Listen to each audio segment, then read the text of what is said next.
আসসালামু আলাইকুম। আমন্ত্রণ বাংলা ভিশন সংবাদে আপনাদের সাথে আছি আমি রেহনুমা মুস্তাফা। শুরুতেই বিআরবি কেবল সংবাদ শিরোনাম। 23তম প্রধান বিচারপতি হিসেবে হাসান ফয়েজ সিদ্দিকীর শপথ। বঙ্গভবনের শপথ বাক্য পাঠ করালেন রাষ্ট্রপতি। গণ আন্দোলনে রাজপথে হবে ফয়সালা। হুঁশিয়ারি মির্জা ফখরুলের ব্যর্থতায় বিএনপির একমাত্র প্রার্থী, মন্তব্য ওবায়দুল কাদেরের। দেশে করোনায় মৃত্যু কমলেও বাড়ছে শনাক্তের সংখ্যা। নতুন 3 জন সহ এ পর্যন্ত ওমিক্রন পাওয়া গেল 10 জনের শরীরে। বছরের শেষ শুক্রবারে অস্বাভাবিক রাজধানীর কাঁচাবাজার। আরও চলেছে চালের দর। 31st অজুহাতে বেড়েছে মুরগির চাহিদার দাম, কিছুটা কমেছে পেঁয়াজের। দেখছিলেন বিআরবি কেবল সংবাদ শিরোনাম, এবার বিস্তারিত। দেশের 23তম প্রধান বিচারপতি হিসেবে শপথ নিলেন বিচারপতি হাসান ফয়েজ সিদ্দিকী। রাষ্ট্রপতি মোহাম্মদ আব্দুল হামিদ তাকে শপথ পড়ান। সংবিধান ও আইনের রক্ষণ, সমর্থন ও নিরাপত্তা বিধানের শপথ নেন বিচার বিভাগের নতুন এই প্রধান। প্রায় 10 মিনিটের রাষ্ট্রীয় আনুষ্ঠানিকতায় উপস্থিত ছিলেন প্রধানমন্ত্রী শেখ হাসিনা সহ দেশের গুরুত্বপূর্ণ ব্যক্তিরা। দেশের 23তম প্রধান বিচারপতির শপথের আড়ম্বর অনুষ্ঠান হয় শুক্রবার বিকেলে বঙ্গভবনের দরবার হলে। রাষ্ট্রপতি মোহাম্মদ আব্দুল হামিদ ও প্রধানমন্ত্রী শেখ হাসিনা অনুষ্ঠানস্থলে আসার পর শুরু হয় আনুষ্ঠানিকতা।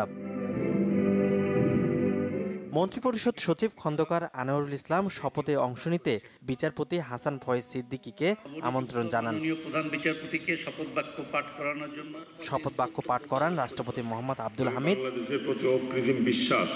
আমি বাংলাদেশের প্রতি অকৃত্রিম বিশ্বাস ও আনুগত্য পোষণ করিব। আমি বাংলাদেশের সংবিধান ও আইনের রক্ষণ সমর্থন ও নিরাপত্তা বিধান করিব এবং আমি ভীতি বা অনুগ্রহ অনুরাগ বা বিরাগের বশবর্তী না হইয়া সকলের প্রতি আইন অনুযায়ী যথাবিহিত আচরণ করিব। শপথনামায় সই করেন প্রধান বিচারপতি হাসান ফয়েজ সিদ্দিকী। করোনাজনিত স্বাস্থ্যবিধির সতর্কতার কারণে করমর্দন না করে ভিন্নভাবে শুভেচ্ছা বিনিময় করেন রাষ্ট্রপতি। প্রায় 10 মিনিটের রাষ্ট্রীয় এ অনুষ্ঠানে মন্ত্রিসভার সদস্য, আপিল বিভাগের বিচারপতি, সামরিক বেসামরিক প্রশাসনের ঊর্ধ্বতন কর্মকর্তারা উপস্থিত ছিলেন। সৈয়দ মাহমুদ হোসেনের স্থলাভিষিক্ত হলেন বিচারপতি হাসান ফয়েজ সিদ্দিকী। সৈয়দ আব্দুল মুহিত, বাংলা ভিশন, ঢাকা। স্বপ্নের পদ্মা সেতু পরিদর্শনের পাশাপাশি সেতুতে প্রায় 2 কিলোমিটার হাঁটলেন প্রধানমন্ত্রী শেখ হাসিনা। সাথে ছিলেন ছোট বোন শেখ রেহানা। সকাল 7:30টার দিকে মুন্সিগঞ্জের মাওয়ায় পদ্মা সেতু পরিদর্শনে যান সরকার প্রধান। সেতুর 7 নম্বর পিলার থেকে 18 নম্বর পিলার পর্যন্ত প্রায় 2 কিলোমিটার হেঁটে ঘুরে দেখেন প্রধানমন্ত্রী। সংশ্লিষ্টরা জানান, প্রধানমন্ত্রী গাড়ি নিয়ে পদ্মা সেতুতে ওঠার পর 7 নম্বর পিলারে নেমে 18 নম্বর পর্যন্ত প্রায় 2 কিলোমিটার হাঁটেন। এরপর আবারও গাড়িতে ওঠেন। মাওয়া থেকে 7:30টায় গাড়িতে উঠে 8টায় জাজিরা প্রান্তে পৌঁছায় প্রধানমন্ত্রীর গাড়িবহর। সেখানে সেতু সার্ভিস এরিয়ায় কিছুটা সময় অবস্থান করেন প্রধানমন্ত্রী। পরে আবারও সেতু হয়ে ঢাকায় ফেরেন প্রধানমন্ত্রী শেখ হাসিনা। বিএনপি মহাসচিব মির্জা ফখরুল ইসলাম আলমগীর বলেছেন, তাদের আন্দোলন জনগণের অংশগ্রহণে গণ আন্দোলনে রূপান্তরিত হচ্ছে, রাজপথেই ফয়সালা হবে। আর দলের স্থায়ী কমিটির সদস্য গয়েশ্বরচন্দ্র রায়ের মতে, একজনের ইচ্ছা বাস্তবায়ন করতে গিয়ে দেশে বিদেশে রাষ্ট্রীয় প্রতিষ্ঠানগুলো কলঙ্কিত হচ্ছে। ভোটাধিকার হরণের তৃতীয় বর্ষপূর্তি উপলক্ষে শুক্রবার আলোচনা সভার আয়োজন করে বাংলাদেশ জাতীয়তাবাদী দল বিএনপি। ঢাকা রিপোর্টার্স ইউনিটিতে আলোচনা সভায় নেতারা বলেন, রাতে ভোট চুরি করে ক্ষমতায় থাকা সরকার বিএনপি নেত্রীকে মিথ্যা মামলায় কারাগারে পাঠিয়েছে। বেগম খালেদা জিয়াকেই তাদের যত ভয়। এখন সময় এসেছে ঐক্যবদ্ধ হয়ে এই সরকারের পতন ঘটানো, তা নইলে আমরা আমাদের নেত্রীকে বাঁচাতে পারবো না এবং জনগণের গণতন্ত্রের অধিকার ফিরিয়ে দিয়ে আমরা আমাদের নেত্রীকে মুক্ত করব। 2018 সালের নির্বাচনে আমরা নতুন ডেফিনেশন দিলাম যে government always by the police of the police for the police. সেই কারণেই আজকে পুলিশ প্রশাসনের জনগণের বন্ধু না হয়ে জনগণের কাছে ঘৃণিত হয়ে গেছে। আজকে র্যাবের সম্বন্ধে যে অবজারভেশন বিদেশিতে আপনারা দেখছেন পত্রপত্রিকায় যাদের নাম আসছে আইন মেনে সংস্থা তারা যদি কর্ম করত তাহলে তারা এই দূষিত হতো না। তারা একটা ব্যক্তির ইচ্ছা বাস্তবায়ন করতে গিয়ে আজকে গোটা প্রতিষ্ঠানকে কর্মকৃত করেছে, প্রশ্নবিদ্ধ করেছে দেশে বিদেশে। দলের মহাসচিব মির্জা ফখরুল ইসলাম আলমগীর বলেন, গণতন্ত্রকে রক্ষায় বেগম খালেদা জিয়ার লড়াই আরও বেগবান হচ্ছে জনগণের অংশগ্রহণে। আমরা 2008 সালে আওয়ামী লীগ ক্ষমতায় আসার পর থেকে যে ষড়যন্ত্র শুরু করে এখান থেকে রাজনীতিকে বিতাড়িত করার চেষ্টা করছে তার বিরুদ্ধে আমরা লড়াই করে যাচ্ছি। আমরা এখন লড়াই করছি, আমাদের এই লড়াই এখন বেগবান হয়েছে জনগণের স্বতঃস্ফূর্ত অংশগ্রহণের মধ্য দিয়ে। এটা আমরা সবাই লক্ষ্য করছি। আমরা বিশ্বাস করি যে এই লড়াই অতি অল্প সময়ের মধ্যে একটা দুর্বার গণ আন্দোলনে পরিণত হবে এবং এই গণ আন্দোলনের মধ্য দিয়েই আমরা আমাদের দেশনেত্রীকে মুক্ত করতে সক্ষম হব, আমরা আমাদের গণতন্ত্রকে রক্ষা করতে সক্ষম হব। ঐক্য সৃষ্টি করি, রাজপথেই ফয়সালা হবে। জাতীয় ঐক্য গড়ে তোলে এ দানবীয় সরকারের হাত থেকে দেশকে মুক্ত করা হবে বলে জানান মির্জা ফখরুল ইসলাম আলমগীর। রাজপথেই আহমেদ সরওয়ার, বাংলা ভিশন, ঢাকা। আওয়ামী লীগের সাধারণ সম্পাদক ওবায়দুল কাদের বলেছেন, নির্বাচনে জনগণ থেকে প্রত্যাখ্যান আর আন্দোলনের চরম ব্যর্থতাই বিএনপির একমাত্র প্রাপ্তি। আর তথ্য ও সম্প্রচার মন্ত্রী ডক্টর হাসান মাহমুদ বলেছেন, দেশে বিরোধী মতের স্বাধীনতা আছে বলেই সরকারের বিরুদ্ধে বিএনপি বিষোদ্গার করতে পারছে। শুক্রবার সকালে সরকারি বাসভবন থেকে ভিডিও বার্তায় যুক্ত হন আওয়ামী লীগের সাধারণ সম্পাদক ওবায়দুল কাদের। সরকারকে পদত্যাগে বাধ্য করতে ওয়ার্ম আপ চলছে, বিএনপি মহাসচিবের এমন বক্তব্যের কড়া সমালোচনা করেন ওবায়দুল কাদের। গণতান্ত্রিক পদ্ধতিতে বিএনপিকে নির্বাচনমুখী হওয়ার আহ্বান জানান মন্ত্রী। বিগত এক যুগের বেশি সময় ধরে মির্জা ফখরুল সাহেবরা সরকার পতনের আন্দোলন করছেন। আন্দোলনের চরম ব্যর্থতা আর নির্বাচনের জনগণের প্রত্যাখ্যানই তাদের প্রাপ্তি। এখন আবার বলছেন সরকারকে পদত্যাগে বাধ্য করতে ওয়ার্ম আপ চলছে। আমরা স্পষ্ট করে বলতে চাই, সরকারের পতন আন্দোলন এসব মুখরোচক শব্দ ব্যবহার করে কোনো লাভ নেই। গণতান্ত্রিক পদ্ধতিতে ব্যালটের মাধ্যমে ছাড়া, নির্বাচন ছাড়া সরকার পতনের বা সরকার পরিবর্তনের কোনো বিকল্প নেই। এদিকে চট্টগ্রামের তৎকালীন এসপি শামসুল হকের বায়োপিক দামপাড়ার মহরত অনুষ্ঠান শেষে সাংবাদিকদের সাথে কথা বলেন তথ্য ও সম্প্রচার মন্ত্রী হাসান মাহমুদ। অভিযোগ করেন, দ্বিচারিতা করছে বিএনপি। সরকারের অধীনে তিনি চিকিৎসা সেবা নিচ্ছেন না। সুতরাং বেগম খালেদা জিয়ার যদি এখন স্বাস্থ্যের কোনো হানি হয়, এটির জন্য দায়ী হবে বিএনপি এবং তার পরিবারের যারা বা তার ডাক্তার টিম যারা তার স্বাস্থ্যসেবা দিচ্ছেন তারাই দায়ী হবে। আর বেগম খালেদা জিয়ার মুক্তি, তারা যদি রাজপথেই বেগম খালেদা জিয়ার মুক্তি চান, তাহলে সরকারের কাছে কেন আবেদন জানান বেগম খালেদা জিয়াকে বিদেশ পাঠানোর জন্য? এই দ্বিচারিতা তো পরিহার করা উচিত তাদের। মন্ত্রী বলেন, বেগম খালেদা জিয়া সরকারের অধীনে চিকিৎসা নিচ্ছে না, তাই তার স্বাস্থ্যহানি ঘটলে দায় বিএনপি, তার পরিবার ও চিকিৎসকদের। মামুন আব্দুল্লাহ, বাংলা ভিশন, ঢাকা। করোনার থাবায় সংক্ষিপ্ত সিলেবাসের এসএসসি পরীক্ষার রেকর্ড পাস হলেও খুশির কিছু দেখছেন না সাবেক শিক্ষা সচিব এনআই খান। তার মতে, এই পরীক্ষায় শিক্ষার্থীদের পরিপূর্ণ মূল্যায়ন হয়নি। অনেক শিক্ষার্থী কাঙ্ক্ষিত কলেজে ভর্তি হতে পারবে না। ধারাবাহিক মূল্যায়নের পাশাপাশি যেসব স্কুলে কেউই পাস করেনি সেগুলোর বিরুদ্ধে ব্যবস্থা নেওয়ার সুপারিশ করেছেন এনআই খান। করোনায় বিপর্যস্ত ছিল বিদায়ী বছরের শিক্ষা ক্যালেন্ডার। ফেব্রুয়ারি মাসের এসএসসি পরীক্ষা সংক্ষিপ্ত সিলেবাসে অনুষ্ঠিত হয় নভেম্বরে। রেকর্ড সংখ্যক পরীক্ষার্থীর অংশ নেওয়া পরীক্ষায় পাশের হারও বেড়েছে। অন্যান্য বছর টেস্ট পরীক্ষার নামে স্কুলগুলো অপেক্ষাকৃত দুর্বল শিক্ষার্থীদের মূল পরীক্ষায় অংশ নিতে দিত না। এবছর সেই সুযোগ ছিল না। এবার পরীক্ষাও হয়েছে মাত্র 3টি বিষয়ের ওপর। 22,40,395 পরীক্ষার্থীর মধ্যে পাশের হার 93.58%। অধিক পাশের হার বিড়ম্বনাও তৈরি করবে, মত সাবেক শিক্ষা সচিবের। পছন্দসই কলেজে সবাই ভর্তি হতে পারবে না। এবার তো মূল্যায়ন হয়েছে ভিন্নভাবে, যেমন সাধারণ ম্যাথমেটিক্সের মূল্যায়ন করে উচ্চতর গণিতের মূল্যায়ন হয়েছে। স্বাভাবিকভাবেই রেজাল্ট ভালো হয়েছে। আগামীতে যখন বাস্তবে যাওয়া হবে তখন এটা কম হবে, এটা অভিজ্ঞতা থেকে বলতে পারি। ধারাবাহিক মূল্যায়নের পক্ষে সাবেক শিক্ষা সচিব। তার মতে এতে ঝরে পড়া বন্ধ হয়, শিক্ষার্থীরা পড়াশোনায় মনোযোগী হয়, শিক্ষকরাও ফাঁকি দেওয়ার সুযোগ পায় না। একজনও পাশ করেনি এরকম 18টি স্কুলের এমপিও বন্ধের পরামর্শ তার। যে স্কুল থেকে পাশ করে না সেখানে 3 বিঘা 4 বিঘা জমি যদি ধানও লাগাতো তাহলে তো 100 মণ ধান হতো। তাহলে স্কুল করার কি দরকার? তাদেরকে অবশ্যই আমি তো মনে করি তাদের বিরুদ্ধে কড়া অ্যাকশনে যাওয়া দরকার, সময় দেওয়া দরকার 1-2 বছর। যদি না পারে চাকরিচ্যুত করে দেওয়া উচিত, এমপিও বন্ধ করে দেওয়া উচিত। মাদ্রাসা ও ভোকেশনাল শিক্ষা বোর্ডে ছেলে পরীক্ষার্থীর সংখ্যা বেশি থাকলেও সাধারণ শিক্ষা বোর্ডে মেয়ে পরীক্ষার্থীর সংখ্যা বেশি ছিল। তবে পাশের হারে ছেলেদেরকে পেছনে ফেলেছে মেয়েরা। সবচেয়ে বেশি পরীক্ষার্থী ছিল মানবিক বিভাগে, তবে পাশের হার বেশি বিজ্ঞান বিভাগে। আরিফুল হক, বাংলা ভিশন, ঢাকা। দেশে ফের প্রতিদিন করোনায় শনাক্ত বাড়ছেই। আগের দিন 500 অতিক্রম করেছিল শনাক্তের সংখ্যা, আজ 3 জন বেড়ে নতুন শনাক্ত 512 জনে দাঁড়িয়েছে। দেশে মোট শনাক্ত রোগীর সংখ্যা 15,85,539 জন। শুক্রবার স্বাস্থ্য অধিদপ্তরের নিয়মিত সংবাদ বিজ্ঞপ্তিতে জানানো হয় 24 ঘন্টায় দেশে করোনায় মৃত্যু হয়েছে 2 জনের। দেশে সব মিলিয়ে করোনায় মৃতের সংখ্যা 28,072 জন। একদিনে করোনা থেকে সুস্থ হয়েছেন 290 জন। সংবাদ বিজ্ঞপ্তিতে আরও জানানো হয় 24 ঘন্টায় আক্রান্তের হার 2.74%। এ পর্যন্ত মোট শনাক্তের হার 13.80%। সেই সাথে মোট মৃতের হার 1.77%।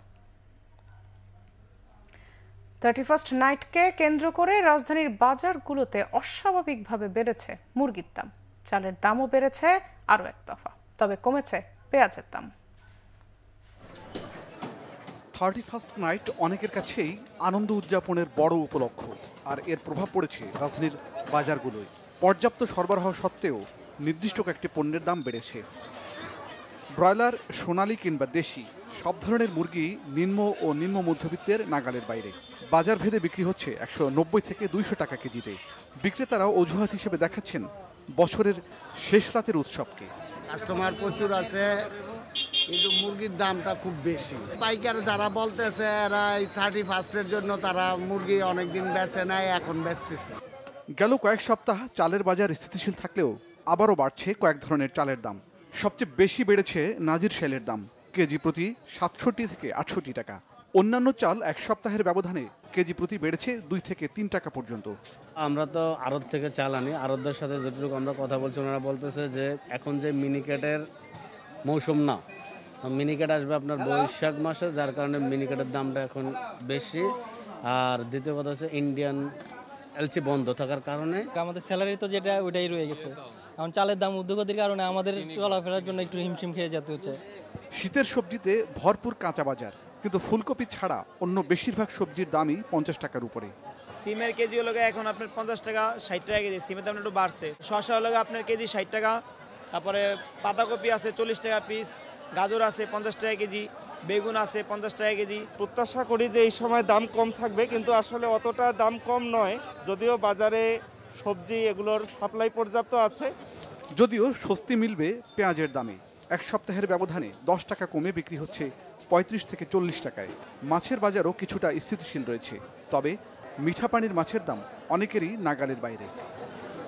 মাইনুল শোভন, বাংলা ভিশন, ঢাকা। নানা সংকট, সংশয়, অস্থিরতা, অনিশ্চয়তা, করোনা মহামারীতে বহু প্রাণহানি আর ভোগান্তিতে কেটে গেল আরেকটি বছর। বছর আসে, বছর যায়, কিন্তু বদলায় না মধ্য ও নিম্ন আয়ের মানুষের ভাগ্য। তাই নতুন বছর নিয়েও তেমন মাতামাতি বা প্রস্তুতি নেই তাদের। এই শ্রেণীর কথা উঠে এসেছে মুহিবুল্লাহ মুহিবের রিপোর্টে।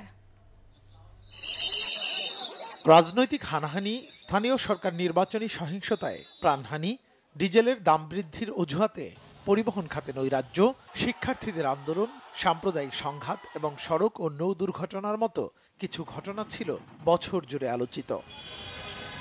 বিদায়ী 2021 সালের শুরু থেকে শেষ পর্যন্ত মানুষ রীতিমতো যুদ্ধ করেছে জীবন জীবিকা নিয়ে। দ্রব্যমূল্যের ঊর্ধ্বগতির জাতাকলে বেশি ভোগান্তি সয়েছে নিম্নবিত্তরা। রিকশা চালক, মুচি কিংবা দিনমজুর এ শ্রেণীর কাছে নতুন বছর কেবলই একটি সংখ্যা। বছর শেষ কিংবা নতুন বছর, ভাগ্য বদলের সমীকরণ জানেন না তারা। আমাদের নতুন বছরে কি আর পুরান বছরে কি, আমাদের আজকে যে কাজ করতেছি আগামী বছর সেই কাজই করে চলতে হবে। আমরা রাজনীতিও বুঝি না, অর্থনীতিও বুঝি না। এবারের বছরটা তো ভালোই কষ্ট হয়ে গেছে, অনেক কষ্ট করে চলতে বলতে পারছি না, খাওয়া টাউন রয়েছে না ঘরে। বছর আসে বছর যায়, কিন্তু পরিবর্তন তো আমরা হতে পারি না। বিদায়ী বছরটি অনিশ্চয়তা আর দুশ্চিন্তায় কাটলেও নতুন বছরে কিছুটা আশাবাদী হয়ে উঠেছিল শিক্ষার্থীরা, কিন্তু দেশে দেশে ফের করোনার গর্জে ওঠা দুশ্চিন্তায় ফেলেছে তাদেরও। পরীক্ষা অনিশ্চয়তা, একবার পরীক্ষার ডেট দেয়, পরীক্ষা পিছায়, আবার পরীক্ষার ডেট দেয়, আবার পরীক্ষা পিছায়, এরকম করতে করতে আমি বলবো স্টুডেন্টরা অনেক বেশি ক্ষতিগ্রস্ত হয়েছিল। তো স্টুডেন্টদের জন্য মোটে আমি বলবো না যে ভালো একটি বছর ছিল 2021। আসলে ওভাবে ক্যালকুলেশন করলে প্রত্যাশার প্রাপ্তি খুব একটা ভালো হয় নাই আমাদের জন্য এই 2021 সালটা। আবার শোনা যাচ্ছে ওমিক্রন আসছে, সো ওটা নিয়ে একটু আবার টেনশনে পড়ে যাচ্ছে আব্বু আম্মু সহ, যে আবার হয় কিনা যে ক্লাসরুম সব বন্ধ হয়ে যায় কিনা। একটা সুন্দর পৃথিবী দেখতে চাই যেখানে কোনো রোগ মহামারী থাকবে না, কোনো অশান্তি থাকবে না, কোনো রাজনৈতিক সমস্যা থাকবে না, আমরা সবাই মিলে একসাথে বসবাস করতে চাই। নতুন বছরে দুয়ার খুলবে পদ্মা সেতু, মেট্রো রেলের। নানা কষ্ট ও সংশয়ের মাঝেও 2022 সালে বাংলাদেশে সম্ভাবনার হাতছানি দেখার আশাও কম নয়। পার হলো অস্থিরতার বছর।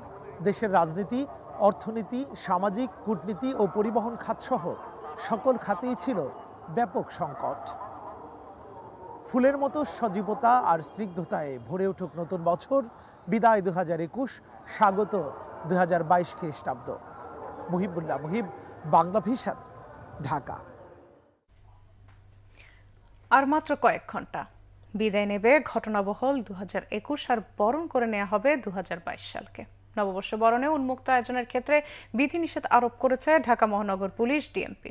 এরই মধ্যে রাজধানীতে বাড়ানো হয়েছে নিরাপত্তা ব্যবস্থা, টহল দিচ্ছে আইন শৃঙ্খলা বাহিনী। দর্শক, রাজধানীর গুলশানে রয়েছেন আমাদের বিশেষ প্রতিনিধি রোকনুজ্জামান। আইন শৃঙ্খলা বাহিনীর তৎপরতা সম্পর্কে জানতে আমরা সরাসরি কথা বলছি তার সাথে। রোকন,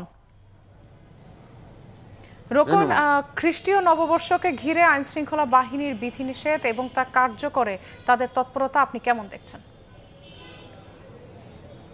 আচ্ছা রুমা, এখন আমি রয়েছি গুলশান এলাকায়। আমি গুলশান এলাকায় একটু আগেও হচ্ছে যে গুলশান 1 থেকে আসলে বনানী পর্যন্ত, 2 হয়ে বনানী পর্যন্ত এলাকা ঘুরে আসলাম। এখন পর্যন্ত আসলে ঢাকা মেট্রোপলিটন পুলিশের পক্ষ থেকে যেই বিধিনিষেধের কথা বলা হচ্ছিল, অর্থাৎ তাদের একটা প্রস্তুতির কথা তারা জানিয়েছিল, সেটি হচ্ছে যে অত্র এলাকায় তাদের বাড়তি পুলিশ মোতায়েন। আমি অবশ্য রাস্তায় দেখেছি যে বাড়তি কিছু পুলিশ মোতায়েন করা হয়েছে, যদিও তাদের পক্ষ থেকে জানানো হচ্ছে যে সাদা পোশাকে পুলিশও রয়েছে এই নিরাপত্তার জন্য, এবং একইভাবে অনেকগুলো চেকপোস্ট বসার কথা, যদি সেটা এখন পর্যন্ত বসেনি চেকপোস্টগুলো, যেটা তারা জানাচ্ছে যে 8টার পর থেকে হয়তো সেই চেকপোস্টগুলো তারা কার্যকর করবে।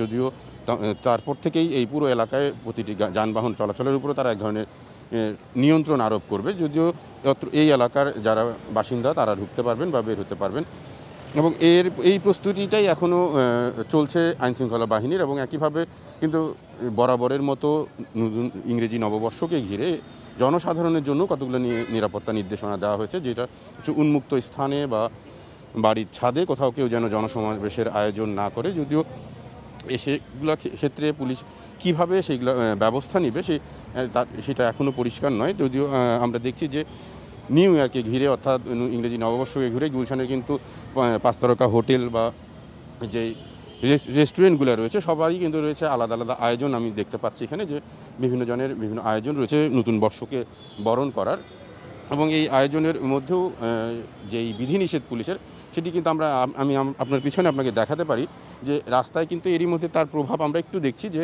যদিও ছুটির দিন শুক্রবার, তারপরেও কিন্তু এই সময় গুলশান 2-এর এই মোড় জুড়ে অনেক যানবাহন থাকার কথা, যে যানবাহন কিন্তু রাস্তায় বেশ কমে এসেছে বা কমে আসছে ধীরে ধীরে। তারপরেও পুলিশের দিক থেকে এখন 8টার পর থেকে আসলে মূল নিরাপত্তা ব্যবস্থা বা চেকপোস্ট থেকে শুরু করে বাড়তি পুলিশের মোতায়েন সেগুলো শুরু হবে বলে আমরা জানতে পেরেছি। রেনুমা, এই ছিল আসলে গুলশান এলাকার নববর্ষকে ঘিরে নিরাপত্তার কথা। রোকন, আপনাকে ধন্যবাদ।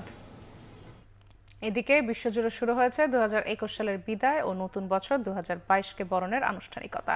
করোনা সতর্কতার মধ্যেই দেশে দেশে উদযাপিত হচ্ছে ইংরেজি নববর্ষ 2022। ভৌগোলিক কারণে প্রতিবারের মতো এবারও সবচেয়ে আগে নববর্ষ উদযাপন করেছে ওশেনিয়ার দেশ সামোয়া, টোঙ্গা ও কিরিবাতি। এর 15 মিনিট পরেই নতুন বছর উদযাপিত হয় নিউজিল্যান্ডে। বাংলাদেশ সময় বিকাল 5টায় উদযাপন শুরু হয়। একে একে উদযাপন করবে অস্ট্রেলিয়া, জাপান, দক্ষিণ কোরিয়া, চীন, ফিলিপাইন, ইন্দোনেশিয়া, রাশিয়া, জার্মানি ও ব্রিটেনের মানুষ। রাত 12টায় বাংলাদেশের পর উদযাপিত হবে ভারত, নেপাল ও পাকিস্তানে। সবশেষ নতুন বছর বরণ করা হবে যুক্তরাষ্ট্রের হাওয়াই রাজ্যে। বিশ্বের 39টি স্থানে রাত 12টা 1 মিনিটে ইংরেজি নববর্ষ উদযাপিত হয়। অবস্থান ভেদে উদযাপনের প্রথম স্থান থেকে শেষ সময়ের পার্থক্য হয় 25 ঘন্টা।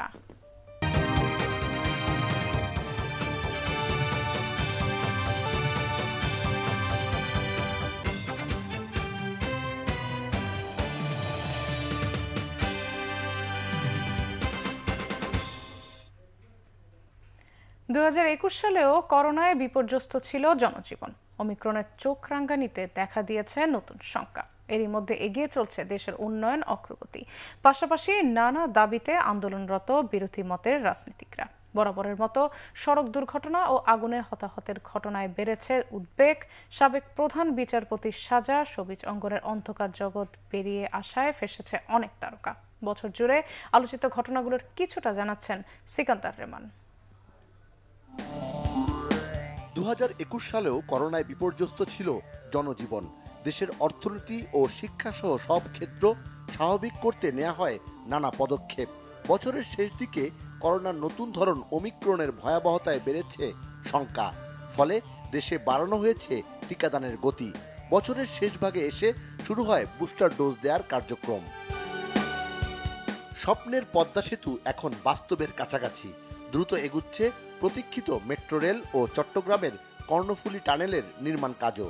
করোনার ধাক্কা সামলে অগ্রগতির পথে হাঁটছে রূপপুর পারমাণবিক বিদ্যুৎ কেন্দ্র, রামপাল কয়লা কেন্দ্র ও মাতারবাড়ি সহ মেগা প্রজেক্টের কাজগুলো। এপ্রিল মাসে করোনা শনাক্ত হয় বিএনপি চেয়ারপারসন বেগম খালেদা জিয়ার।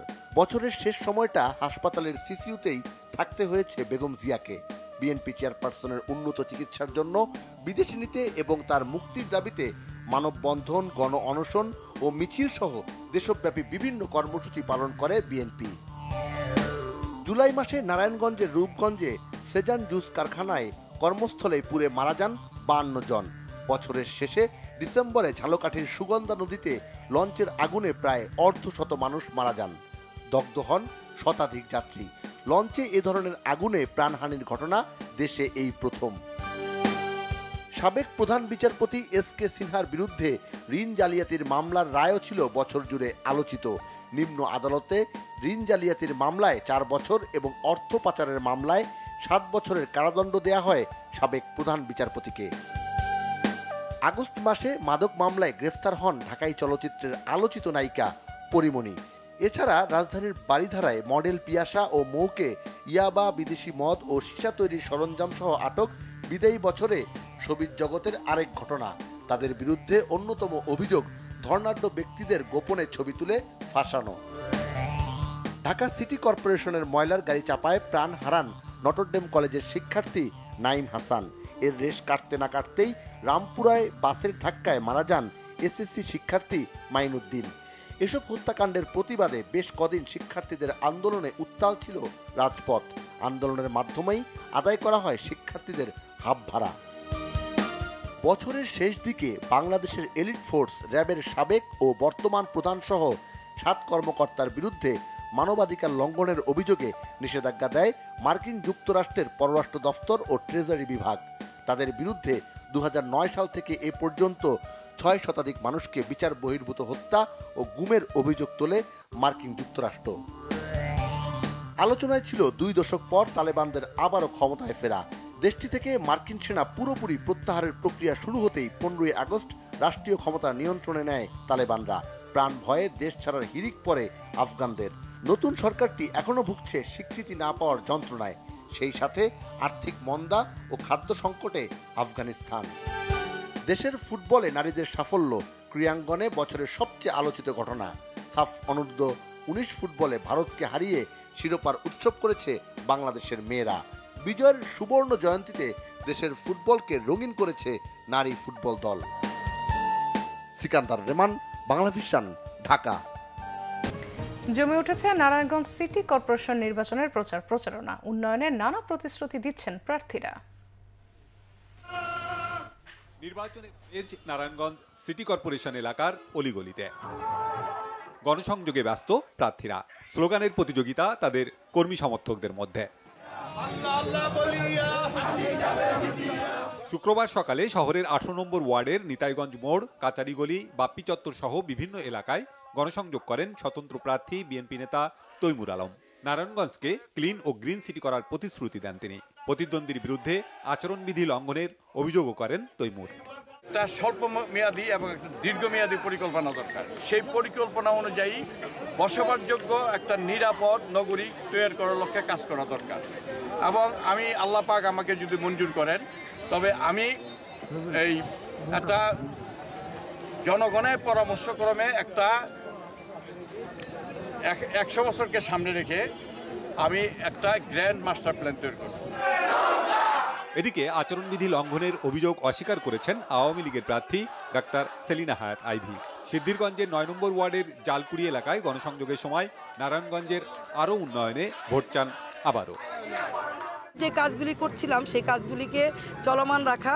তাছাড়া আমরা জানি যে আমরা অনেকেই জানে যে ওয়াসা ছিল, পানি যেটা সরবরাহ করতো সেটা ঢাকা ওয়াসা করতো, কিন্তু ইতিমধ্যে আমরা নারায়ণগঞ্জ সিটি কর্পোরেশন এই পানিটা আমরা নিয়েছি এবং আশা করি যে এই পানির ব্যাপারে আমি বেশি জোর দিব, যাতে সুপেয় পানিটা আমি ঠিকমতো জনসাধারণকে পৌঁছে দিতে পারি। পাশাপাশি পরিবেশের উপরে জোর দিয়ে খাল খনন এবং পুকুরগুলি এবং মাঠ করা, পার্ক করা, এই কাজগুলিকে করতে চাচ্ছি বেশি। আমরা নির্বাচন মুখর পরিবেশে থাকবো। নারায়ণগঞ্জকে আমরা শান্তিপূর্ণ নির্বাচন দিব। আমি প্রতিদ্বন্দ্বিতা করছি তৈমুর আলম খন্দকার সহ আরও 7 জনের সাথে। বিপদে আপদে পাশে পাওয়া যাবে এমন প্রার্থী বেছে নিতে চান ভোটাররা। জনগণের খেদমত করব, জনগণের সাথে বাটপারি চিটিংগিরি করবো না, ধোঁকা দিব না। বুড়াইলে কি করে জনগণের পায়ে ধরে, আর যদি বুড়াবুড়ি ফাঁস হয়ে গেলে আর কুচকাবল হয় না। ভোট যেন মানে সুষ্ঠুভাবে হয়, এটা একটা চাই আর কি। পরিবেশটা ভালো চাই, আর যে ভালো কাজ করবে তারই ভোটটা দিতে চাই। নারায়ণগঞ্জ সিটি কর্পোরেশনে ইভিএমে ভোট হবে 16 জানুয়ারি। 27টি ওয়ার্ডে মোট ভোটার 5,17,357 জন। Banglavision news desk.